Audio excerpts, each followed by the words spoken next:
Pakistan test match हार गया। पहला टेस्ट मैच पाकिस्तान बमुकाबला बांग्लादेश पाकिस्तानी टीम को 104 रन से शिकस्त हुई।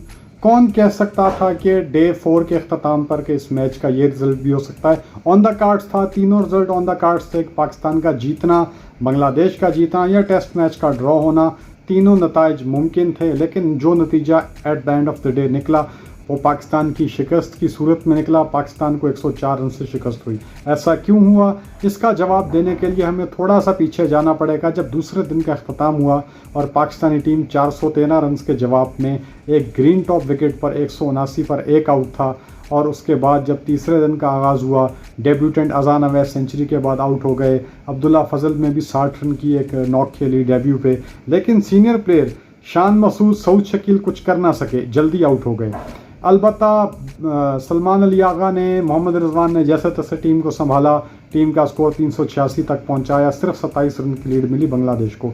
लेकिन एक बार फिर ग्रीन टॉप विकेट के ऊपर पहली इनिंग्स की तरह दूसरी इनिंग्स में भी Pakistani fast bowler early wickets लेने में नाकाम रहे और 2 विकेटें दोनों इनिंग्स में ओपनर को जल्दी आउट कर लिया। लेकिन नंबर 3 और नंबर 4 के खिलाड़ी नजमुल हसन शंतो, जो कि कप्तान हैं, और मोमिनुल हक, बहुत एक सीनियर प्लेयर, इन्होंने दोनों इनिंग्स में 100+ रन की पार्टनरशिप लगाई और पाकिस्तानी टीम को बैकफुट पर धकेला। बहरहाल आज 5वें दिन पाकिस्तान ने जवाबी वार करते हुए, कुछ बांग्लादेश ने भी तेज़ खेलने की कोशिश की, तो उसकी वजह से 240-242 पे उनको रिस्ट्रिक्ट किया। 268 का टारगेट अपने लिए हासिल किया 70+ ओवर्स में। पाकिस्तान खैर टारगेट चेज़ ना कर सका। 164 पे पाकिस्तान की टीम 163-64 पर ऑल आउट हो गई। 104 रन से पाकिस्तान को शिकस्त हुई। लेकिन सबसे ज़्यादा तकलीफदेह चीज़ वो है कि टी से पहले पाकिस्तान के 118 पे 3 आउट थे, और आखिरी सेशन में जिसमें 40 ओवर तकरीबन खेल उन्होंने रखा हुआ था, पाकिस्तान को 150 रन करने थे। लेकिन पाकिस्तान ने टारगेट चेस करने की बजाय डिफेंस करने का फ़ैसला किया, और दिफाई हिकमत अमली हमें सरफराज अहमद के होते हुए एक मरतबा फिर देखने को मिली। 2019 में भी हमने ये देखने को मिला था कि डिफेंसिव माइंडसेट सरफराज कप्तान थे, देखा गया। फिर 2025 में, पिछले साल भी हमें ये चीज़ देखने को मिली भारत के ख़िलाफ़ अंडर-19 वर्ल्ड कप मैच में, या साल के शुरू की मैं अगर बात करूँ तो। और आज एक मरतबा फिर सरफराज अहमद की कप्तानी में या उनकी कोचिंग में हमें एक डिफेंसिव माइंडसेट देखने को मिला, और टारगेट चेज़ करने की बजाय डिफेंड करने को, रोकने के ऊपर, टारगेट को ब्लॉक करने के ऊपर तरजीह दी गई। नतीजा ये निकला कि ड्रॉ तो हो ना सका, अलबत्ता पाकिस्तान ज़रूर मैच हार गया। नंबर 4, 5, 6, 7, 8, 9, 10 तमाम के तमाम 7 खिलाड़ी आखिरी सेशन में आउट हुए। कोई खिलाड़ी भी इनमें से शॉट मारता हुआ आउट नहीं हुआ, छक्के मारता हुआ आउट नहीं हुआ, बल्कि हर बंदा डिफेंस करता हुआ या अनसर्टेन पोजीशन में खेलता हुआ आउट हुआ, जो सबसे ज़्यादा तकलीफदेह चीज़ है। अब इसके ऊपर चीखने चिल्लाने का कोई फ़ायदा नहीं, रोने पीटने का कोई फ़ायदा नहीं। बहुत ज़्यादा मैचेस हार चुके, ना ये पहली मरतबा हुआ है कि पाकिस्तान की टीम इस तरीके से हारी है, और ना ये आखिरी मरतबा है कि पाकिस्तान की टीम इस तरीके से हारी है और फ्यूचर में नहीं हारेगी। पाकिस्तान ने पहले भी ऐसे कारनामे किए, अभी भी करती आ रही है और आगे भी करने के चांसेस मौजूद हैं। लेकिन जो सबसे पॉजिटिव चीज़ इस मैच की बात करें कि पाकिस्तान के लिए तो ये चीज़ें नई नहीं हैं, बहुत पुरानी हैं।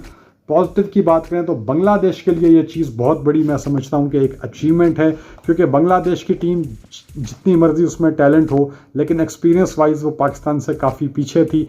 अपने से बड़ी टीम के लिए ऐसी अचीवमेंट दिखाना, उनके अगेंस्ट इस तरह की परफॉर्मेंस दिखाना यकीनन एक काबिल ज़िक्र बात है।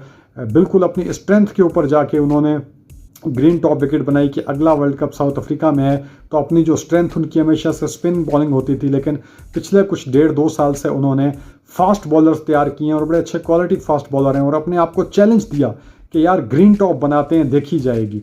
अब पाकिस्तान को इसमें से क्या सीखने की ज़रूरत है? सर, ऑस्ट्रेलिया आ रहा है आपके पास 10 दिन 20 दिन के बाद, लाहौर में, पिंडी में 3 वनडे मैचेस हैं, आप बनाओ वहाँ पर ग्रीन टॉप विकेट। मैं आपको चैलेंज देकर कह रहा हूं कि आप ग्रीन टॉप विकेट बनाओ। अगला वर्ल्ड कप तो ग्रीन टॉप विकेट्स के ऊपर होगा साउथ अफ्रीका में, तो ओडीआई क्रिकेट में बनाओ ग्रीन टॉप, दो अपने आप को चैलेंज। ऑस्ट्रेलिया जैसी, साउथ अफ्रीका जैसी सिचुएशन क्रिएट करो और जीतो वहां पे मुकाबला। ऑस्ट्रेलिया के बेशक आपको Mitchell Starc, PAT Cummins, Josh Hazlewood नहीं देखने को मिल रहे, तो मौके से फ़ायदा उठाओ, ग्रीन टॉप बनाओ और करो एक ग्रीन टॉप के ऊपर ऑस्ट्रेलिया का मुकाबला। ऑस्ट्रेलिया तो ऑस्ट्रेलिया है, चाहे वो बी है चाहे सी है, जैसी मर्जी टीम है। तो बांग्लादेश को, जिस तरह बांग्लादेश को आपने चैलेंज दिया था डे 4 के अख्ताम पे, सलमान अली आगा ने एक मुतकब्बराना, एक गुरूर वाले अंदाज में बात कही कि जी बांग्लादेश हमें 260-270 का टारगेट दे 70 ओवर में, हम उसको चेस करके दिखाएंगे, हम चेस के पीछे जाएंगे, लेकिन बांग्लादेश ऐसा करेगा नहीं। तो जी कर लिया बांग्लादेश ने, दे दिया आपको 270 का टारगेट, 70+ ओवर्स भी दे दिए कि करके दिखाओ। इमामुल हक साहब आते ही चलते बने। पहली इनिंग में भी पता नहीं कितनी मुसीबतों से 45 रन किए थे, गिरते पड़ते मरता क्या ना करता की बुनियाद पे 45 रन किए। आज फिर चलते बने, फिर आपने डेब्यूटेंट्स को in the line of fire खड़ा कर दिया। उन बेचारों का ट्रायल बाय पेस हुआ, ट्रायल बाय स्पिन हुआ। पेस को उन्होंने जैसे तैसे झेला, स्पिन के जाल में फंस गए दोनों। पहले अजान अवैस स्पिनर के हाथ आउट हुए, फिर अब्दुल्ला फजल जो हैं वो भी स्पिन के हाथों आगे जाकर आउट हुए। पर उन्होंने तो अपनी जिम्मेदारी निभाई है। 2 यंगस्टर ने 250 की, 1 सेंचुरी की, एक चलो 15 किए, तो आधे से ज़्यादा रन तो दोनों इनिंग्स में दोनों यंगस्टर्स ने किए। सीनियर्स ने क्या किया? शान मसूद दोनों बारियों में नाकाम, सऊद शकील दोनों बारियों में नाकाम, सलमान आगा और मोहम्मद रिजवान भी पहली बारी में सरवाइव कर लिया, इस बारी में नाकाम। तो आप क्या कर रहे हैं? T20 खेलने के लिए जी वो छक्के वाली मार धाड़ वाली टीम आपके पास नहीं है। टेस्ट क्रिकेट खेलने के लिए टेस्ट क्रिकेट वाला टेम्परामेंट आपके पास नहीं है। तो फिर आपके पास है क्या? ओडीआई क्रिकेट में भी आपको इतने वो 30 मार खान है नहीं, वहाँ पर भी आप एक्सपोज हो जाते हैं जब मुखालिफ कोई टीम आप पर चढ़ कर आए। तो मेरा ख्याल है पाकिस्तान को अब ये सोचने की ज़रूरत है कि हम किस तरह की टीम है, और T20 में भी हमने अपना एक्सपोज हो गए, टेस्ट क्रिकेट में भी हम बिल्कुल दीवार से लग जाते हैं।